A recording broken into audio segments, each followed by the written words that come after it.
Hello नमस्कार दोस्तों, स्वागत है आप सभी का टेड टॉक्स पे।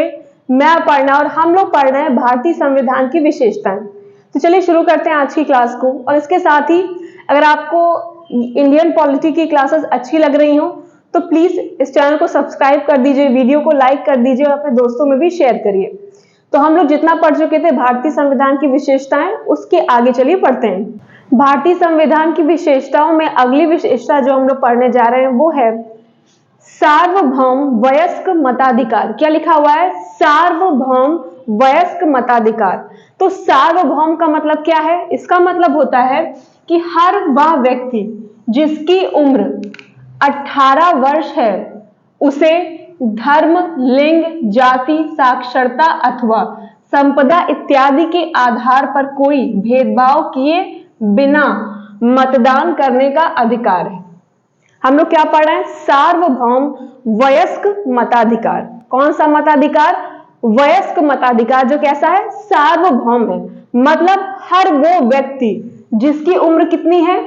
18 वर्ष है, वो क्या कर सकता है? मतदान कर सकता है। अब उसकी जाति क्या है, धर्म क्या है, लिंग क्या है, अमीर है, गरीब है, आदिवासी है, पुरुष है, महिला है, इसका कोई मतलब नहीं है।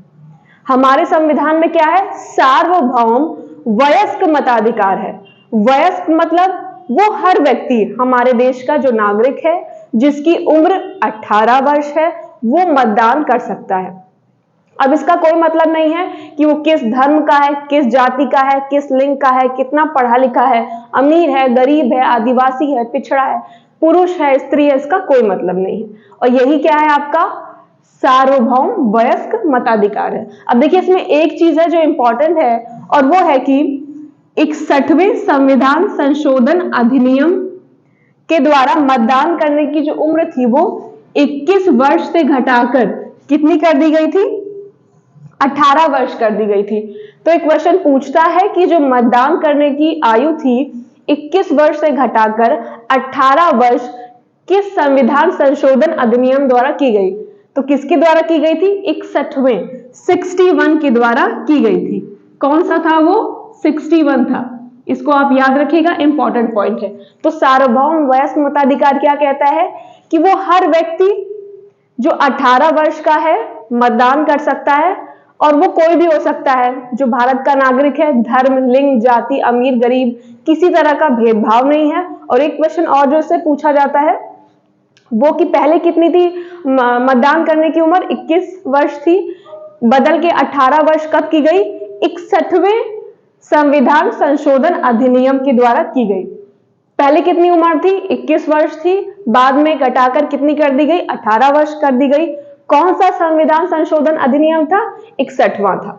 आई होप इतनी देर में आप लोग को ये पूरी बात जो है अच्छे से याद हो गई होगी। कि भारतीय संविधान में एकल नागरिकता के बारे में बात की गई है, यानी भारतीय संविधान में केवल एकल नागरिकता का प्रावधान है। इसका मतलब क्या है कि भारतीय संविधान में किस चीज का प्रावधान है? केवल भारतीय नागरिकता का, एकल नागरिकता का प्रावधान है। वहीं अगर आप देखें कि अमेरिका के संविधान में क्या है?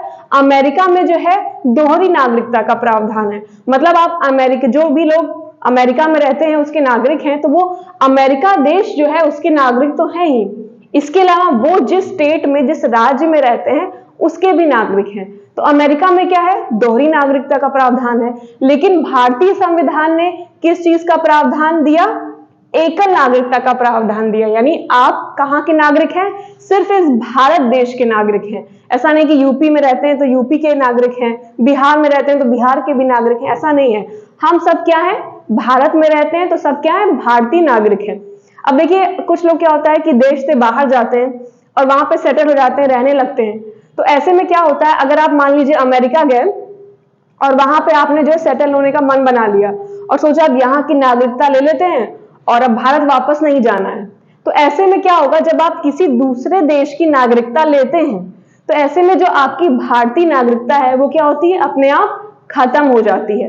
तो अगर आप भारत से बाहर किसी भी देश में गए और वहां की नागरिकता लेने जाएंगे तो क्या होगा? आपको उस देश की नागरिकता मिल जाएगी और जो भारत की नागरिकता है आपकी वो समाप्त हो जाएगी। तो भारत में कैसा प्रावधान है? एकल नागरिकता, यानी सिर्फ भारतीय नागरिकता का प्रावधान। भारतीय संविधान की अगली प्रॉपर्टी जो हम लोग पढ़ने जा रहे हैं वो है स्वतंत्र निकाय। कैसा निकाय? जो स्वतंत्र हो। स्वतंत्र हो मतलब जिस पर सरकार का कोई अधिकार ना हो, मतलब जो सरकार के अधीन ना हो, उसे क्या कहेंगे?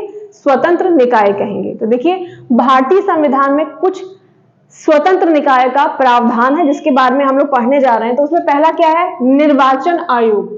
निर्वाचन आयोग मतलब वही चुनाव आयोग, इलेक्शन कमीशन। अगला भारत का नियंत्रक और महालेखा परीक्षक, जिसको आप लोग कैग के नाम से जानते हो, controller auditor general of India. फिर अगला है संघ लोक सेवा आयोग और राज्य लोक सेवा आयोग।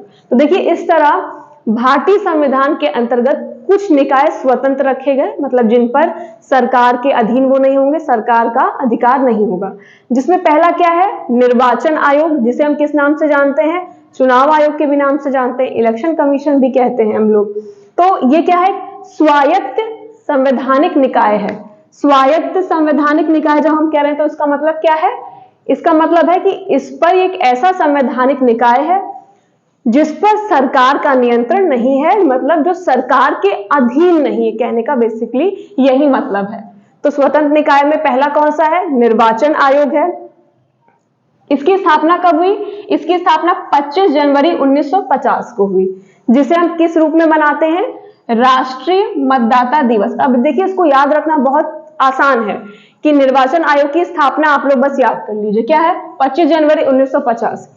अब अगर कभी पूछा जाए कि राष्ट्रीय मतदाता दिवस बताओ, तो निर्वाचन आयोग क्या कर रहा है? चुनाव क्या करवाता है? चुनाव करवाता है, जिसमें आप मतदान करने जाते हो। तो उसको आप कैसे मना लोगे? किस रूप में? राष्ट्रीय मतदाता दिवस के रूप में मना लोगे। तो बहुत आसान है इसको याद करना कि इसकी स्थापना हुई 25 जनवरी 1950 को, और राष्ट्रीय मतदाता दिवस कब मनाया जाता है? 25 जनवरी को मनाया जाता है। अब देखिए जो निर्वाचन आयोग या चुनाव आयोग है जो इलेक्शन करा रहा है, आखिर इसके द्वारा कौन कौन से इलेक्शन करवाए जाते हैं वो जानना बहुत जरूरी है। देखिए हमारे देश में जो लोकसभा का इलेक्शन होता है, लोकसभा का इलेक्शन, राज्यसभा का इलेक्शन, राज्य की विधानसभाओं के जो इलेक्शन होते हैं, फिर राष्ट्रपति और उपराष्ट्रपति का जो चुनाव है, इन सबका संचालन कौन कर रहा है?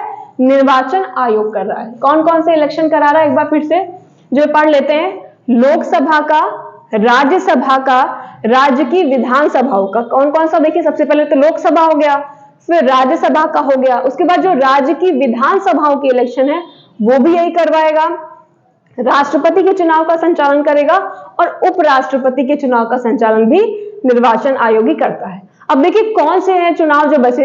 अब बचते हैं जो ग्राम पंचायत के चुनाव हैं या जो नगर पालिका के चुनाव होते हैं, तो उनका जो संचालन है वो निर्वाचन आयोग नहीं करता। इसका जो चुनाव का प्रावधान है वो हमारे संविधान में अलग से दिया हुआ है। तो ये आप डिफरेंस जानते रहिए कि जो भी ग्राम पंचायत या नगर पालिका का जो भी चुनाव हो रहा है वो इसके अंतर्गत नहीं आता, उसका प्रावधान अलग से हमारे संविधान में किया गया है। तो ये लोकसभा, राज्यसभा, विधानसभा, राष्ट्रपति, उपराष्ट्रपति के चुनाव का संचालन करता है। राष्ट्रीय मतदाता दिवस कब मनाते हैं? 25 जनवरी को। इसकी स्थापना कब हुई? 25 जनवरी 1950 को। और निर्वाचन आयोग किसके अंतर्गत आता है? स्वतंत्र निकाय के अंतर्गत आता है, मतलब ये सरकार के अधीन नहीं होता। अब अगला स्वतंत्र निकाय जो हम लोग पढ़ेंगे वो है भारत का नियंत्रक और महालेखा परीक्षक। क्या कहते हैं इसको? कैग भी कहते हैं। और एक क्वेश्चन जो अक्सर पूछा जाता है कि किस संविधान के अनुच्छेद, मतलब संविधान के किस अनुच्छेद के अंतर्गत कैग जो है कि स्थापित प्राधिकारी होता है, तो वो है आपका संविधान का अनुच्छेद 148। कौन सा? आर्टिकल 148 के अंतर्गत ये स्थापित प्राधिकारी है। इसका क्या काम होता है? संघ, राज्य, जो भी केंद्र शासित प्रदेश है, उन सब में जो भी आय और व्यय का जो लेखा जोखा है वो ये रखता है। अब देखिए इस समय जो है कौन है कैग? जो भारत का नियंत्रक और महालेखा परीक्षक कौन है? उसका नाम क्या है? गिरीश चंद्र मुर्मू है। कौन है?